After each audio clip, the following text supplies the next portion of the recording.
Hi, it's Mike with AskTractorMike.com. Well, I've been watching some trends in the tractor market regarding used inventory that I want to talk about today. And I've got a special guest. Ryan is with Tractor House, and Tractor House is the kind of the go-to place for used equipment values. They've got a tool that anybody can use called the Value Insight Portal.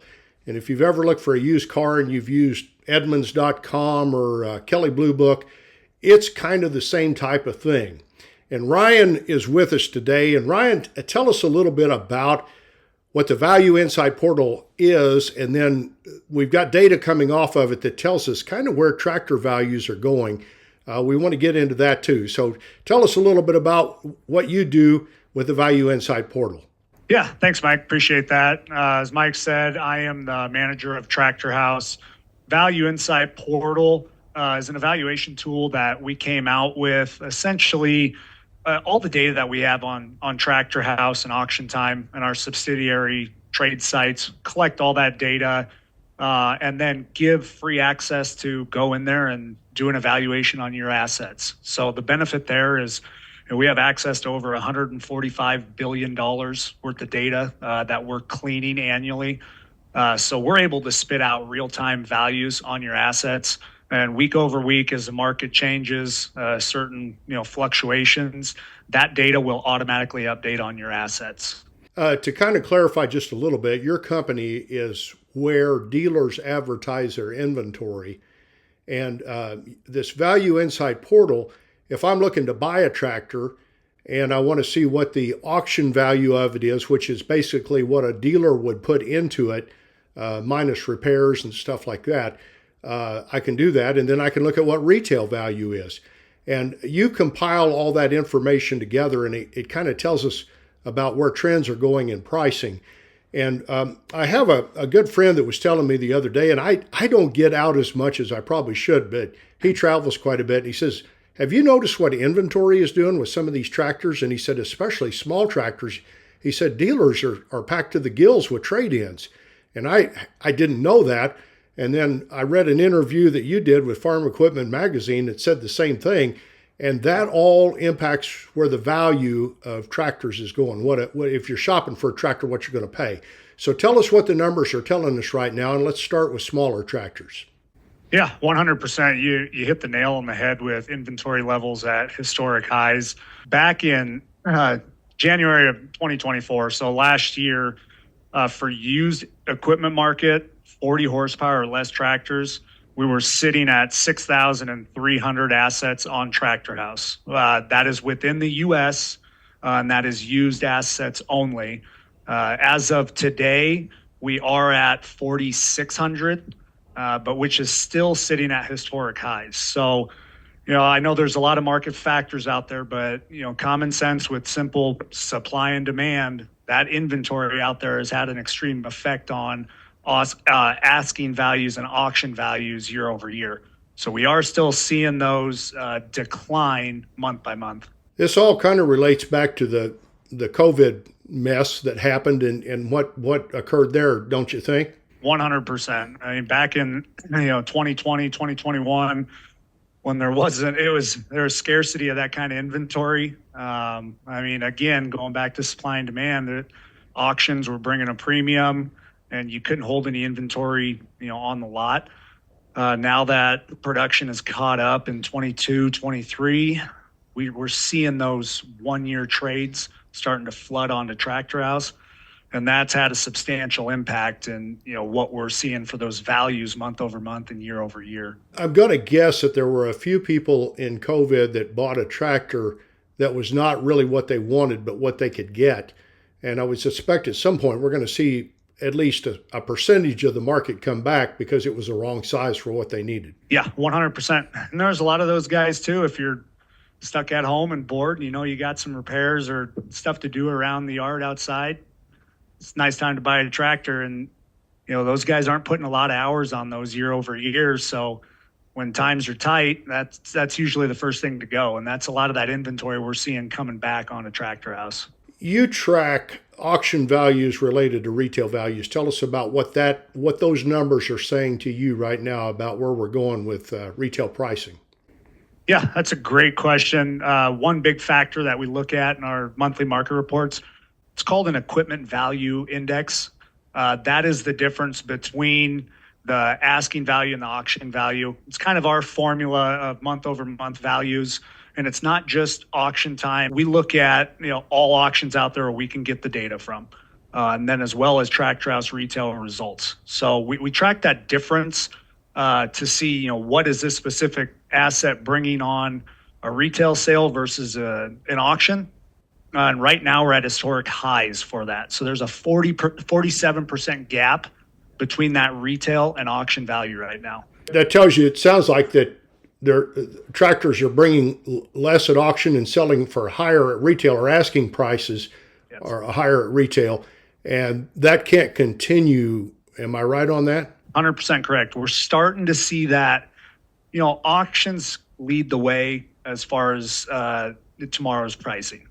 So now we're starting to see those dealers out there slowly start reducing that pricing. So I suspect here coming into Q2, Q3, we're going to start seeing that close and kind of stabilize a little bit.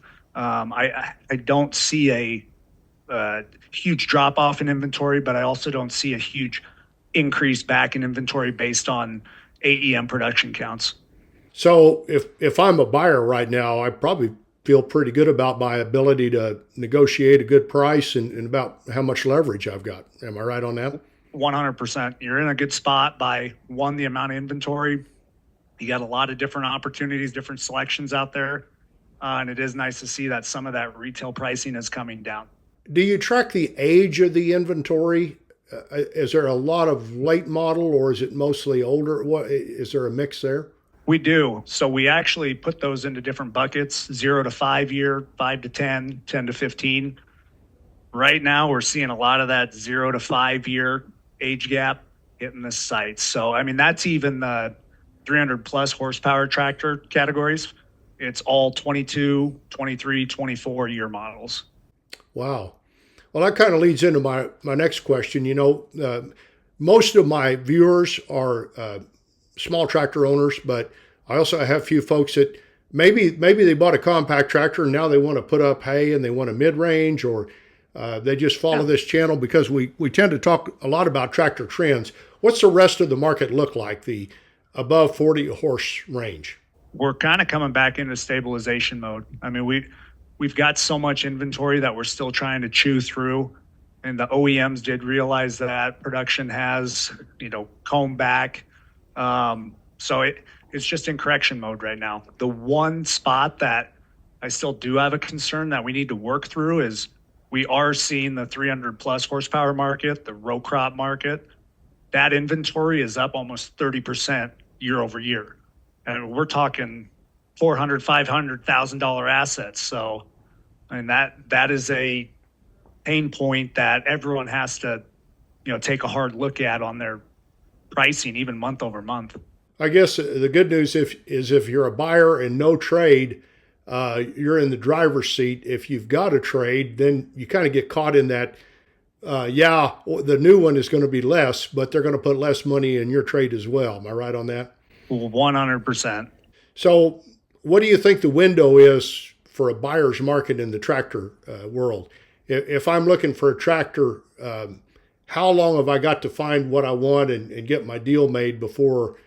And I know you said it, manufacturers have cut way back on production, which eventually will trickle down to the used market. But what's my window here when I need to get what I want? A lot of it's depending on the size of tractor that you're looking at. The compact tractors, there's really no seasonality to that. We do see a consistent addition inventory and reduction inventory. A lot of what I see, though, is some of the dealer incentives that they're putting out. So if you're vigilant looking on Tractor House for a 0% for X amount of months for a new, or even guys right now are putting interest incentives on used inventory. So if you can sit and wait on that, that's what I would be looking at. And price point is huge. Right now, that's what we're telling dealers. If, I don't want to be doom and gloom without the amount of inventory, because we are seeing a lot of content sell month over month, but you have to be priced right. Yeah, and there's a few dealers that and they don't like to hear this. I didn't like to when I was a dealer, but you might have some things on your lot you need to look at offers on and just get it gone, get it out. Maybe it'll make some parks business on down the road, but there's a time when you just got to take your licks and move on and get rid of it and move on to the next deal. 100%, because that trade that they took a year ago, where the market was at, it was a good trade. But, in today's market, as we've declined just due to that inventory, we've got to reevaluate those assets on a monthly basis so we stay aggressive pricing in today's market.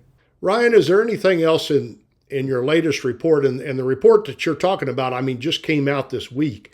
Yep. Is there anything else in that report that tells us anything about the market and where it's going? Overall, what it's telling us is, again, it comes down to that used inventory levels. Till we start seeing that stabilize, which, I think we still got a ways to go, but we are on the right path. We just need to be on the dealer side. We just need to be aggressive with pricing, come up with some good incentives, and we'll flush that through. But I already hinted on that 300 plus horsepower category. That is one that I would keep an eye on here in 2025, because that one's still got a ways to go, and I don't think we've reached the bottom. That one is a little bit scary because the row crop market, as you mentioned earlier, is not very good right now. And if you've got a oversupply of inventory, you got a gob of money tied up. Oh yeah. The guys with big tractors, boy, when they are doing well, they're really raking in the dough. But boy, when it goes south, it goes back the other way on them pretty quickly, and that's a tough place to be in right now. I was looking at some comparables to 2015, 16, where we saw some elevated inventory levels. But back then, you're talking about a $200,000 asset when it first comes in on trade. Now we're talking $400,000, $500,000 asset, and it doesn't take much to get to $1 million tied up anymore. 2 tractors. Some of these guys are sitting on 50 to 100 tractors. So we'll get through it. But again, it's pricing is everything right now, and being aggressive. Because if you sit and wait, we don't foresee that market taking a huge uptick by 20, 30%. We're going to stay steady, but it's going to take a while. Ryan, I do appreciate you joining us today. Put a plug in for the Value Insight portal. If a person is looking for equipment or they want to find out what equipment they own is worth, there's no better place on the internet to go than there. Yeah, I appreciate that, Mike. You can simply just go to tractorhouse.com. The icon will hover at the bottom of the screen. It's a little bubble that says VIP. So there's where you're going to go to input your own assets for evaluations. But a lot of the data that I talked about today is on our monthly market reports. So on the top right-hand side of Tractor House, there's going to be a little Get Market Reports icon. Simply just hit that, fill out your information, and we'll get you on the monthly list to see the data. And if you have any questions ever, don't hesitate to reach out to me. My information's right on the market reports. It's a very nice service that you offer. And anytime anybody writes into my YouTube channel and says, how do I find out what my tractor's worth, or is this a good deal? That's always where I send people, to the Value Insight portal, because you do have to establish your own account. It's free, yep. but you got to sign up for it. But no better place on the internet to find out what stuff is worth. Well, we appreciate that. All right. Thanks, Ryan. Yeah. Take care, Mike. Well, I appreciate you watching my YouTube channel. I'd be honored if you'd subscribe to it. And you can do that by clicking the Mike face icon and check the bell so you get notified when I post future videos. Here's a link to my website and the Tractor Fun Store with cool things for sale for the tractor owner. It helps support my channel. Here's another couple videos you might want to watch. Thanks for watching.